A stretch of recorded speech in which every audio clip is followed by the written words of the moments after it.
or whatever. I can help you. Okay. Well, I might have to steal you later to do it, okay? Because we've got quite a bit today to get through, and I want to make sure that we get through this information. So I've got everything loaded up there so far, other than today's stuff. So hopefully we can make that stuff work for us. If I remember, we left off talking about the Red Scare in the 1920s, the Palmer raids, correct? Okay. Deportation of Americans as a result of those Palmer raids. Yes? No? Maybe so? Maybe. Okay. Now, the worst kind of element of this that results in kind of the anti-immigrant nativist sentiment during the 1920s is really revealed through the case of Sacco and Vanzetti. Now, this case begins in April 15th of 1920, and is a case that will actually last between the time that the crime occurs in April of 1920 to the time that the men are executed in 1927.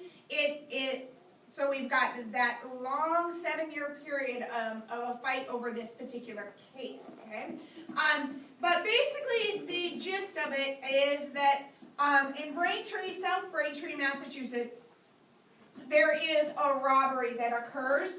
And what happens in this robbery is they used to pay their workers at this shoe plant cash. And so the guard as well as the paymaster, they took the cash box, which was locked and everything else like that, and loaded up with like $15,000, over $15,000 for the workers' pay. And they start walking to the factory to then be able to pay the workers. Well, as they're walking along, they come across these two men that are kind of leaning up against like a fence or up against the side of a building. And, yeah, snapping right could occur here. Then they get attacked and shot. The guard gets shot like 5 times. The paymaster gets shot twice. The guard dies before the police are able to arrive on the scene. It is said by eyewitnesses that the attackers shot up into the air afterwards several times, supposedly to kind of get the getaway car to get there and pick them up. But a getaway car comes, and there's 3 men in the car, and so then the 3 men in the car help load up the cash box, and they all drive away, heading west, I think. Now, when police arrive, the paymaster is basically dying. He's able to gain consciousness long enough to basically say that he didn't know or recognize the attackers, and then he dies. Okay? So, you know, that kind of very... Exactly that. I didn't know and recognize the attackers. I didn't recognize anybody. Oh, he dies, right? It's kind of this very dramatic nature of it. But anyways, he dies, and so they don't really have a whole lot of information. But eyewitness accounts vary widely, and the case largely hinges on eyewitness accounts as well as some falsified information, okay, and falsified testimony of ballistic experts. Now, if you remember, ballistics is a brand new forensic science, right? And it's just coming out. But it largely hinges on pretty false evidentiary information. The chief of police had actually been known as going around, and he was actually helping out Palmer and others, and the FBI going out and actually rounding up anarchists within Massachusetts. And so when the case happens and when he goes there, he actually suspects a man by the name of Faricio Cochai, or Cochi, I'm not 100% sure on how to pronounce it. But basically he suspects him because this dude was supposed to be deported that day, and he doesn't show up for deportation. And so he's like, well, he must have had something to do with this. Well, Sacco and Vanzetti happen to be friends with the guy. They're also pretty well-known anarchists, and yes, they are Italian immigrants. So, of course, they're looking to overthrow the government, and of course, it has to be them, right? They have to be the thieves. okay? So they're arrested on May 5th of 1920, and in their statements to the police, they're actually only arrested for suspicion of anarchist activity. When they're arrested, they're carrying some pamphlets about making bombs and about being an anarchist, as well as they're carrying some materials that could have possibly been used to make bombs, as well as both men are actually carrying firearms with them. Now, it's 1920, so the fact that somebody is walking around with a pistol, not that insane, right? It's not that like odd for them to be doing this, but they're carrying around these pistols, and they begin actually, and they're more concerned about being convicted of anarchy, and so they are, or being deported, and so they're actually lying to the police, giving their statements. Well, because they're lying, well, then they really must have had something to do with this murder, right? And so they get brought up on trial in May 31st of 1921. And the original trial only lasts from May 31st to July 14th. And in that time, 169 witnesses will testify either on behalf of Sacco and Vanzetti or against Sacco and Vanzetti. And there's over 226 items that are put into evidence for the case itself. Okay? Now, some of that evidence directly conflicts the ability of Sacco and Vanzetti for being there. Sacco claims that he's in Boston at the time of the murders, trying to get paperwork put together so him and his family could actually move back to Italy and leave the United States. An Italian official, an immigrant official, actually confirmed that yes, he was in Boston, not in Braintree. In addition to that, Vanzetto, who was a fishmonger, he sold fish, right? There are 26 witnesses, I think it is. Let me check my notes real quick. 20 eyewitnesses that testified that he actually sold them fish on the date of the murder. So he couldn't have been involved in the crime. Despite that, and despite the fact that the ballistic evidence actually very much proved them innocent, the ballistic experts actually testify that the rounds fired were fired directly from Sacco and Vanzetti's guns. Even though the gun that Vanzetti was carrying was not even the same caliber gun as what was used. So it would have been impossible for the rounds to have come from his gun. And Sacco's gun, although it was the same caliber as what was used, it was based on ballistics evidence, it's highly doubtful that his gun was used in the case either. And in fact, although originally the ballistics expert actually said that his gun could not have been used, he testifies to the contrary. And he testifies saying that yes, his gun had been used in committing of the crime.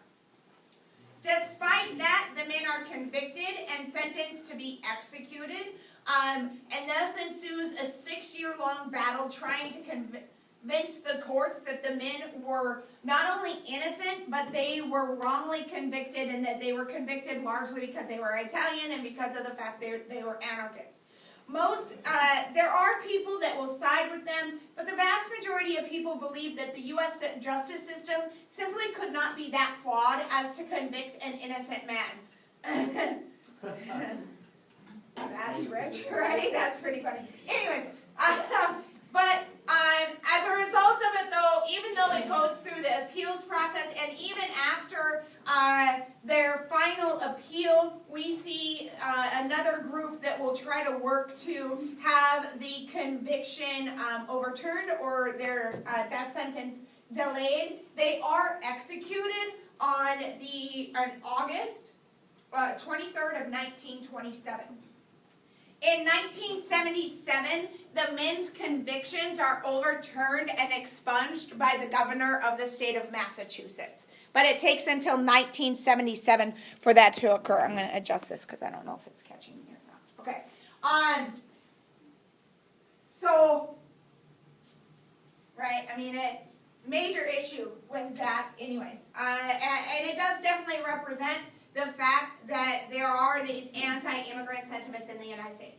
On top of that, the Ku Klux Klan during the 1920s will see a wave of resurgence. That's largely because of a 1915 film, an epic 3-hour-long silent film called The Birth of a Nation by D.W. Griffith. So what you saw was only a very, very short clip of the entire film itself. That film is actually based off of a 1905 book that was titled, let me see if I can try and get the title. I know I have it written down here somewhere. But of course, you know, it would make too much sense for me to be able to easily find the title of it.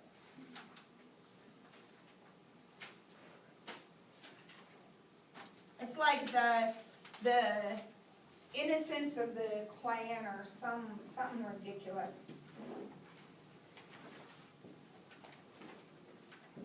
Ha! Found it. Okay. It's called The Klansman, a historical romance of the KKK. Okay? But the Klan will then see a resurgence. So by 1924, numbers of the Klan go anywhere from 4 to 5 million. We don't really have very accurate numbers as far as Klan membership, because you have to remember, although the Klan widely popular and socially acceptable during the 1920s, it's still the Klan, and they often participated in violent and illegal acts. And so as a result of that, most people didn't run around saying, hey, I'm a member of the Ku Klux Klan, okay? It's also, they work towards that anonymity in part with their costuming, which is developed in the 1920s. Prior to that, we had seen more of like a burlap square bag that they'd wear over the top of their head, okay? Membership will decline in the 1920s, largely because of problems within the Klan itself.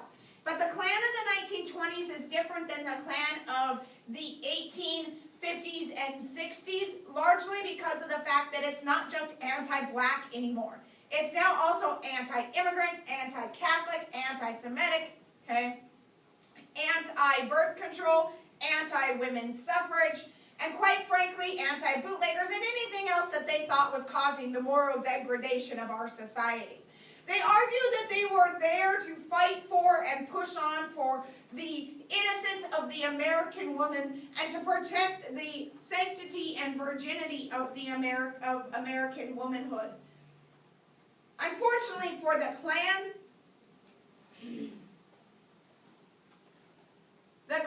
will eventually fall apart largely because, once again, it doesn't work. That whole, hey, we're going to protect the virginity and sanctity of white womanhood. When their leader at the time, a man by the name of David Stephenson, he gets arrested for second-degree murder. And he actually raped and then beat a woman to death.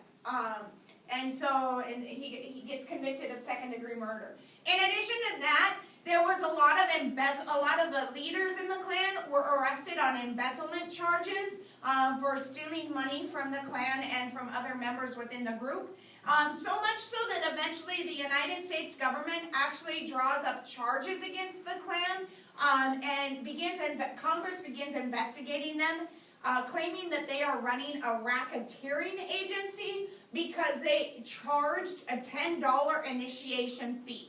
Now, the whole purpose of this is that the Congress hoped to actually break the back of the Klan and kind of force them to break up a little bit through this process because of the fact that they could claim that as a racketeering or that basically they could break them up under the Clayton Antitrust Act. Okay? And subsequently, we see then it will lose membership by the 1930s. However, by the 1950s and into the 1960s, of course, we will see a resurgence in the Klan once again. Now, the Klan exists everywhere in the United States during the 1920s, although the vast majority of new membership, about 40%, is in the American Midwest, in states like Indiana, Illinois, and Ohio. That's largely because of the fact that race riots are at their worst in those regions of anywhere else in the United States, okay? It's also where we see the vast majority of our immigrant population as well because of the industrialized nature of those particular states. That does not mean that there's not Klan violence elsewhere. There is, and there is Klan violence in the South as well. And there is Klan membership in the American West, but not nearly as high. In fact, new membership of the Klan only increases by like 7.1% in the American West and Midwest. But there's Klan membership throughout, including in states where you wouldn't necessarily think, like Colorado, okay? And so, but there is that there as well, okay? Now, the other problem that grows within this time frame is that the United States, through this radical changes, sweeping change that occurs through the Progressive Era, through World War I and into the 1920s, we see kind of a pushback where there will be a rebirth and a revitalization of religion in America. This is not that different from the First or Second Great Awakening of America, and sometimes people will refer to this time frame as the Third Great Awakening. However, most historians argue that the Third Great Awakening occurred in the 1980s, not in the 1920s. But what winds up happening is that we wind up with a case where almost religion and science get put head to head against each other. And whether or not we as Americans needed to retain these white Anglo-Saxon Protestant fundamental values, or if we could begin to change or teach these new ideas and new theories that are out there.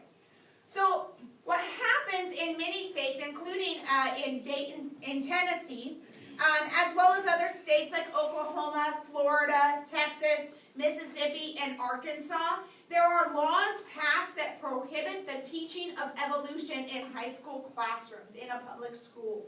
The law in Tennessee was known as the Butler Act, and what happens then is when the ACLU finds out that teachers are not allowed to teach it, the ACLU believes that this is a violation of your freedom of speech, and so they actually run an ad in the New York Times to try to get somebody to teach evolution in these states so it could go to court, so it would test whether the law could be considered valid through the Supreme Court. That it's a test case. Does that make sense? Okay. So John Scopes, a very well-respected high school biology teacher in Dayton, Tennessee, takes up their call and decides that he will go ahead and teach evolution.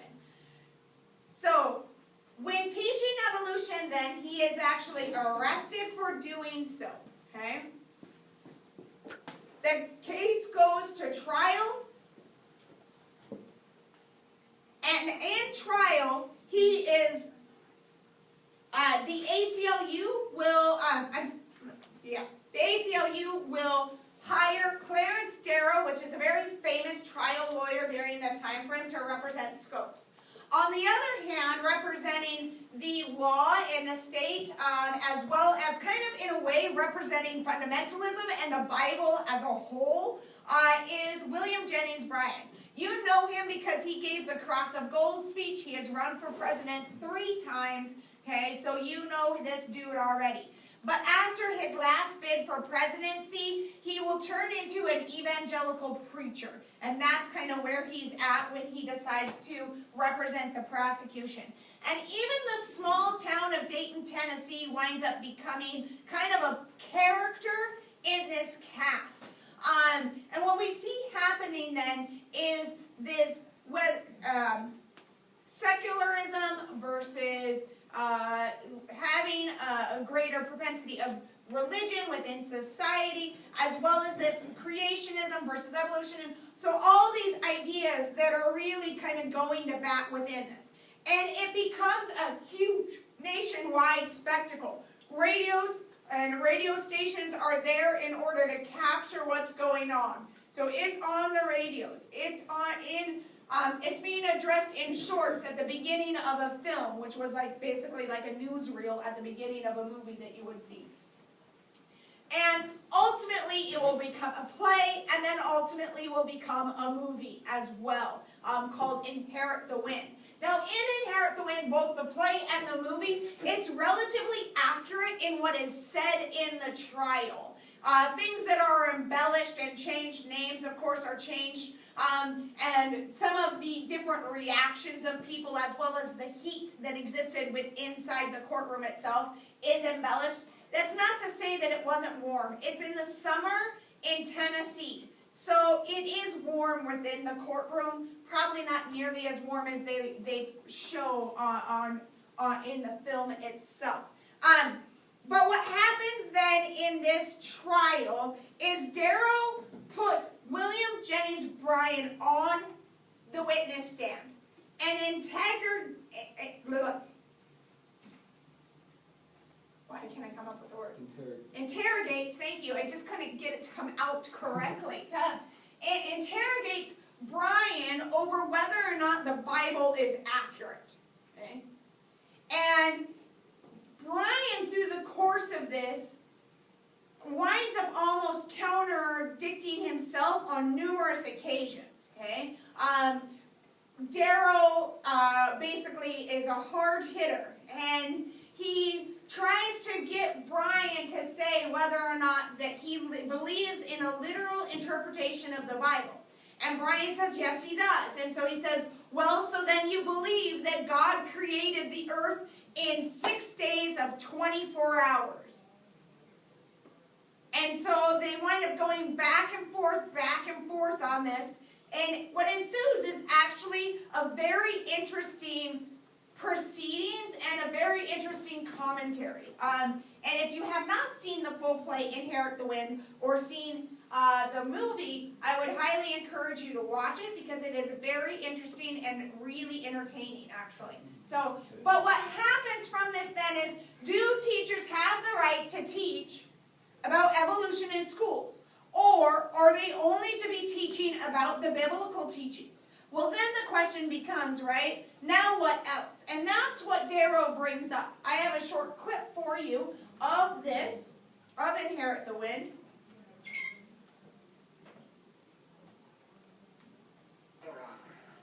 The defense has brought to Hillsborough at great expense and great inconvenience 6 noted scientists. Their testimony is basic to the defense of my client. For I intend to show this court that what Bertram Tate spoke quietly one spring morning in the Hillsborough High School is no crime. It is incontrovertible as geometry to any enlightened community of minds. In this community, Colonel Drummond, and in this sovereign state, exactly the opposite is the case. The language of the law is clear, Your Honor. We do not need experts to question the validity of a law that is already on the books. Well, what do you need? A gallows to hang him from? That remark is an insult to this entire community. And this community is an insult to the world. Your Honor, I request permission to withdraw from this case. Mr. Drummond, you can't quit now. Why not? You were ready to 5 minutes ago. Colonel Drummond, what reasons can you possibly have? Well, there are 200 of them. And if that's not enough, there's one more. I think my client has already been found guilty. Is Mr. Drummond saying that this expression of an honest emotion will in any way influence the court's impartial administration of the law? I say that you cannot administer a wicked law impartially. You can only destroy, you can only punish. And I warn you that a wicked law like cholera destroys everyone it touches. Its upholders as well as its defiers. Colonel Drummond, can't you understand that if you take a law like evolution and you make it a crime to teach it in the public schools, tomorrow you can make it a crime to teach it in the private schools, and tomorrow you may make it a crime to read about it, and soon you may ban books and newspapers, and then you may turn Catholic against Protestant, and Protestant against Protestant, and try to foist your own religion upon the mind of man. If you can do one, you can do the other, because fanaticism and ignorance is forever busy and needs feeding. And soon, Your Honor, when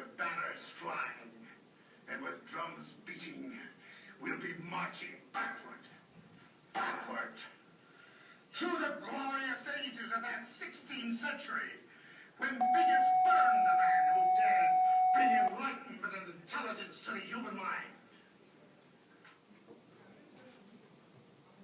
Okay. So, a little bit of a preview. I'm telling you, the whole thing, has anybody ever seen the whole Inherit the Wind? Or seen the play? They did it at South. No, it's really good, okay? It's really, really good, okay? So I would encourage you to take a look at it, or watch it, see it. All right.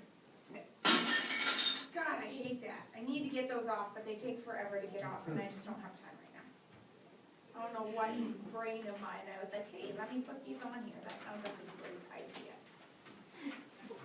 Horrible idea. Yes, ma'am. Wait, what was the result of the trial? Like, did they? Oh, say I'm that- sorry. Okay, so at the end of the trial, Scopes is convicted, right, of teaching evolution, violating the Butler Act. He is fined $100. It gets appealed to the Tennessee State Supreme Court, which upholds the verdict, but overturns the fine on a technicality, which basically leaves the situation where it's still technically illegal to teach evolution in the state of Tennessee and in those other states. However, it's not really enforced from that point on, okay? And so you're kind of still in this gray area. Now, the other things that are outcomes of it is the fundamentalist movement in the United States is drastically weakened by the case because of there's a lot of negative exposure about just the structure of Christian faith, and that so we see kind of a downturn a little bit. And then the other thing is William Jennings Bryan will die within a week of a stress-related stroke. So that's kind of the outcome of it. And evolution still to this day is something that, in most public school systems we're teaching evolution, but it's also something that is still a touchy subject. My aunt pulled her children out of public schools because they were teaching about evolution. Homeschooled them. It is ridiculous, and I also think homeschool is largely ridiculous because I, as a teacher, would never homeschool my children because I could never teach them to the level that they would need to be taught in all the subject areas. My aunt, who doesn't even have a college degree, I don't get how the heck she's qualified to teach children or her own children. Right? Does it, that make, see where I'm, oh, anyways. Tangent. I think some homeschool environments can work, but I think most homeschool environments, I just question whether or not kids actually get enough knowledge out of that. Does that make sense? Or enough rigor? Okay. Anyway, so prohibition. Okay. The 18th Amendment is passed in 1919, largely on the backs of World War I and trying to do it as a war measure to make sure that people were still productive in the workforce, right?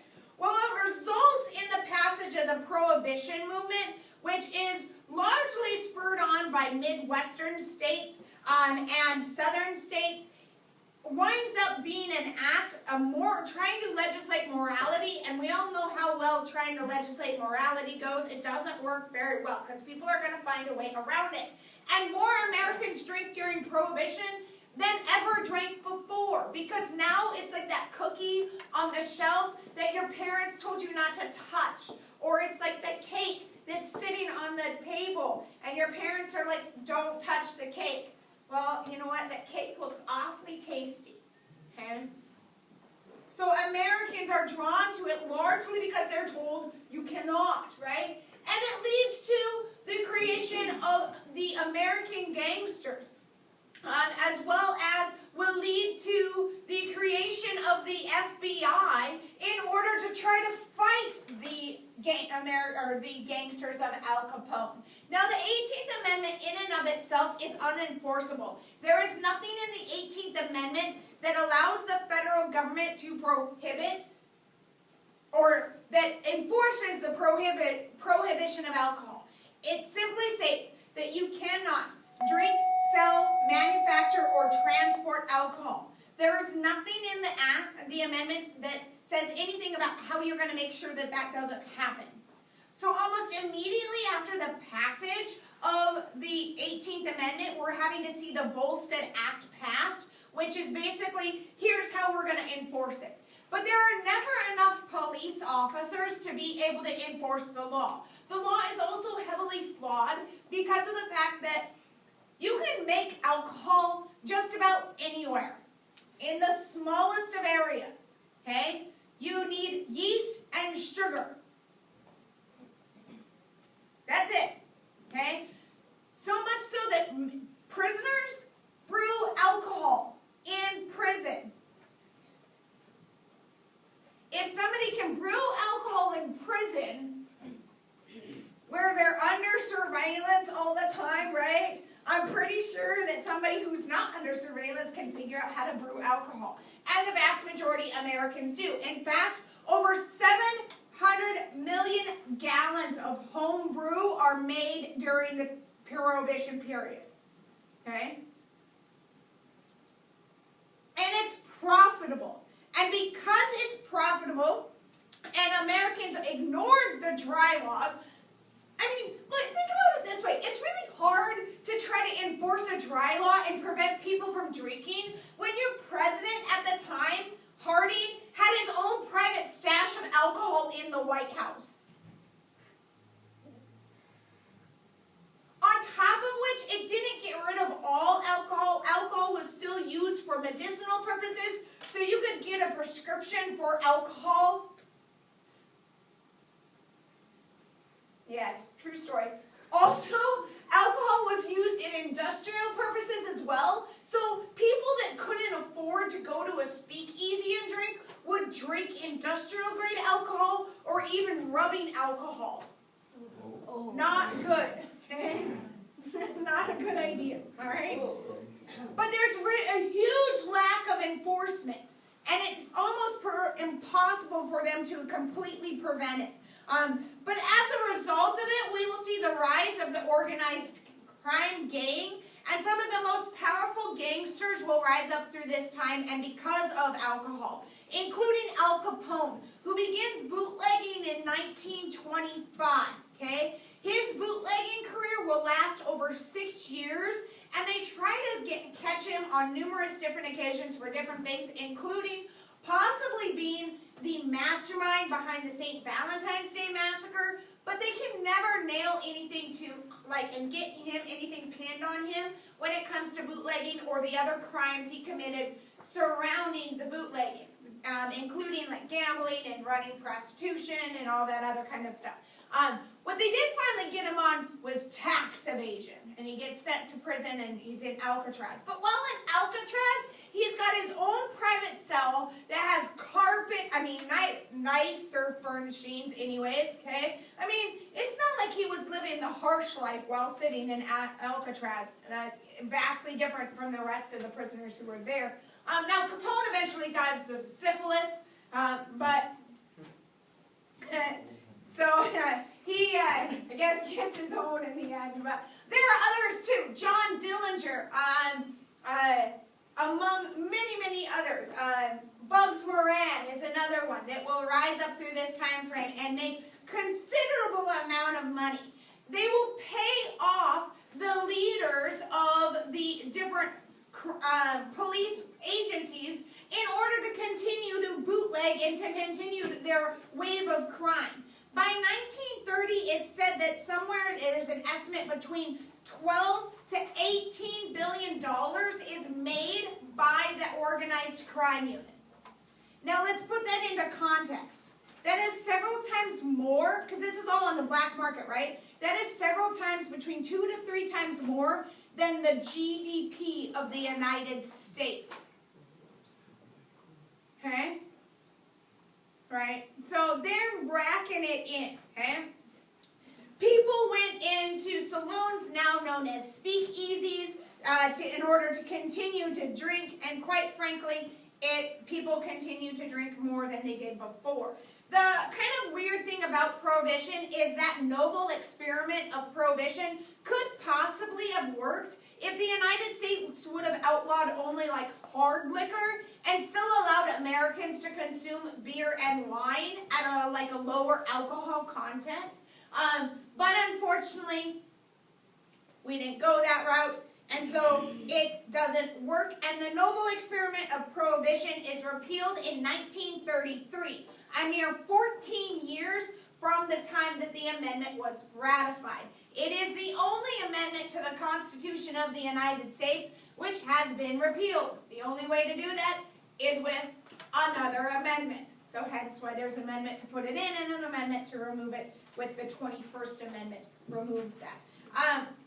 The problem also with prohibition is that arrests during prohibition increased quite dramatically. And as a result of that, our prison systems gets flooded with people for minor petty crimes. And quite frankly, we don't have the ability to deal with that many arrests in that short a time. This is one argument that many people that believe that marijuana should be legalized use this exact same argument. That by trying to prevent people from smoking marijuana, we're trying to legislate morality, and that just simply doesn't work. And we're filling our prison systems with people who are minor criminals when we really should be going after bigger, larger criminals. So, I don't know as I necessarily agree in the legalization of marijuana, just because I think that even more people use it when it's legalized, and there have been a lot of other crimes associated with it in some of the regions where it is legalized. So, I don't know. But anyways, that's just my take. Okay, we talked a little bit about the Harlem Renaissance, the beginning of the Jazz Age. It really begins in New York City, and Harlem is New York City's largest black community with about 100,000 residents in Harlem. We do see it produce many poets and writers, as well as musicians. It will also lead to the growth and the continued growth of the NAACP. In addition to that, we will see the development of the United Negro Improvement Association, or UNIA. The UNIA is led by Marcus Garvey, who calls for Negro nationalism.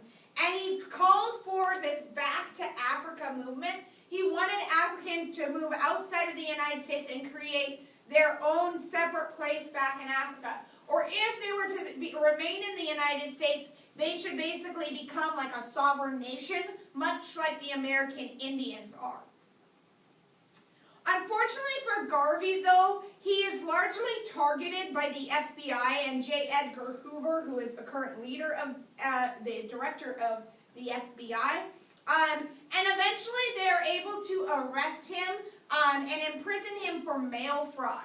As a result of that, because he's not an American, he's actually from Jamaica, he is deported. So that's one way to get rid of a dissonant speaker, right? And is deport him. Kick him out. Okay? But that largely will mark the beginning of the Jazz Age in the United States. Okay?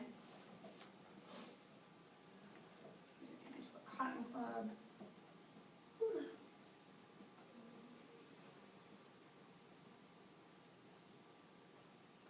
So it's Duke Ellington and Louis Armstrong. In 1920, in our election in 1920, the Republicans will nominate Warren G. Harding. In the Democratic Party, they will nominate James M. Cox. And then we have Debs, the socialist, who, by the way, in 1920 is running in prison. Yeah, he's sitting in prison during this election on violation of the Espionage and Sedition Act. Okay? And so he's sitting in jail during this. But Harding basically argues and runs and speaks of normalcy and that return to normalcy that I've talked to you guys a little bit about. Okay? Harding really has very little political experience, and he really doesn't know how it's going to work out for him. But basically what he winds up doing is he recognizes that his experience is pretty weak, so he decides that he's going to try to put people in place that would actually be better supports for him, and people that were experts, and try to put experts in their field in there. So when he is elected,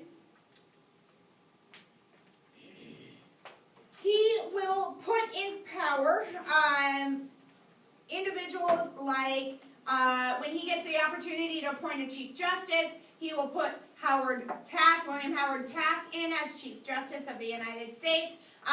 He will appoint Andrew Mellon, he appoints as Secretary of Treasury.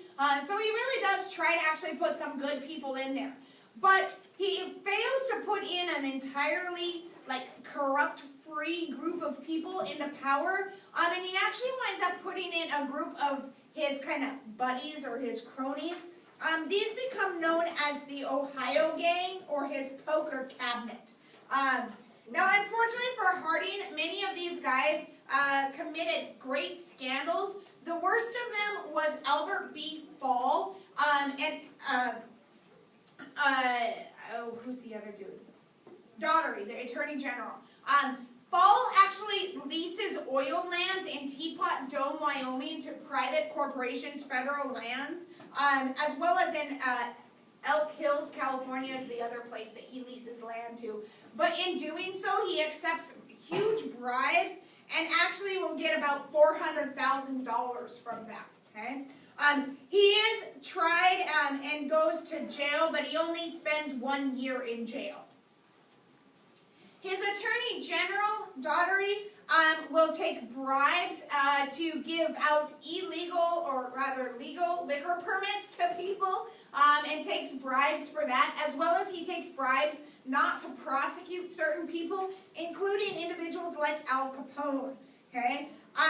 Jury twice fails to actually convict him of anything, and we will see that eventually some of his advisors, because of fear of what Daugherty could do to them, wind up committing suicide. Harding was never actually brought up on any charges as saying that he was causing any of this, largely because of the fact that Harding dies while in office. He dies on a speech tour, and so as a result of that, he is not prosecuted. And because he dies while in office, Calvin Coolidge will take, his vice president, will take office and become president.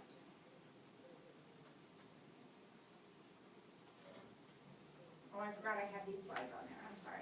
I should have had these up there while we were talking about it. Okay? But I already told you about that. Okay?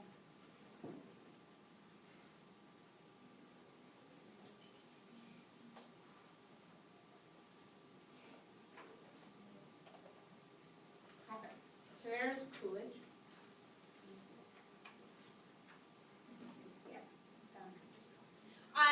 In Harding's Republican policies, though, which Coolidge will continue once he takes over as president, we see these kind of more laissez-faire system.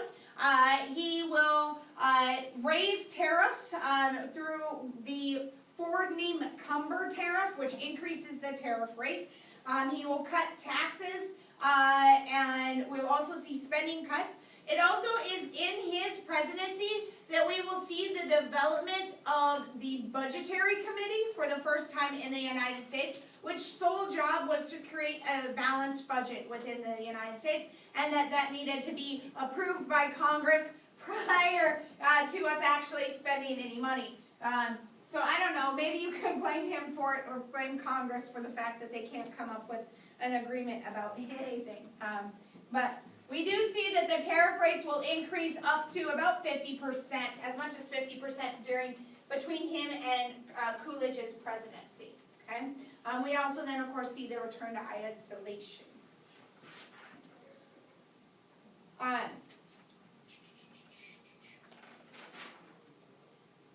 As president then, Coolidge will get the opportunity in 1924 to run on his own right. Coolidge is kind of nicknamed as Silent Cal. He doesn't say a whole lot, and when he does, he makes sure that it's not something that somebody could answer a question to. In fact, he's quoted as saying the reason why he didn't say very much was because then nobody could ask you to repeat it again later. Basically, so it couldn't come back and bite you in the butt if you kept your mouth shut. And so he's known for not being a very vocal dude, but he will win in that kind of a landslide election in 1924. The only other candidates up against him is Davis, who's a Democrat, doesn't have very much political experience, and then Lafayette, a progressive. Okay, but as a result of that, then, and the split between kind of the Democratic Party with Lafayette creating that progressive party, we'll see that he is able to win. Okay. Now, under his presidency, he calls for, once again, higher tariffs. He was very much anti-union. Okay. In addition, he believed in those trickle-down tax policies and will keep Andrew Mellon in place as the Secretary of Treasury. Okay. He also puts in, or continues the nomination of Herbert Hoover as Secretary of, I think, Agriculture, if I remember correctly, which was put in place initially by Harding as well. Okay, so Harding does try to put some good people in there. It just doesn't work very well for him. Okay, but under Coolidge, Coolidge is very much isolationist. Okay, and pushes for that isolationism. We see numerous treaties passed during his presidency to ensure that isolationism, such as the Five Powers Treaty, the Four Power Treaty, and the Nine Power Treaty. All of these are within certain, with different countries, but all basically restated the United States as being an isolationist country and that we were not going to get involved in foreign affairs. Okay. It also called for like the reduction in armaments as well through the later 1920s. Okay.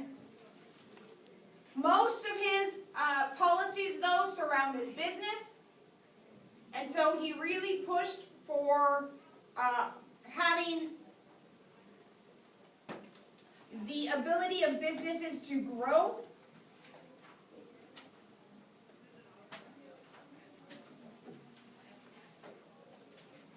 When Coolidge decides not to run for a second term of his own in office, right, because he technically, well, he could have no matter what, but you get, now you get 10 years, right?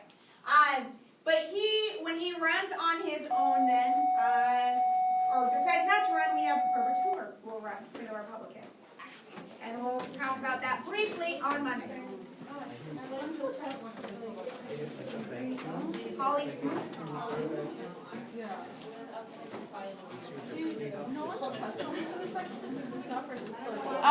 It's a while, because it's after World War II. Oh,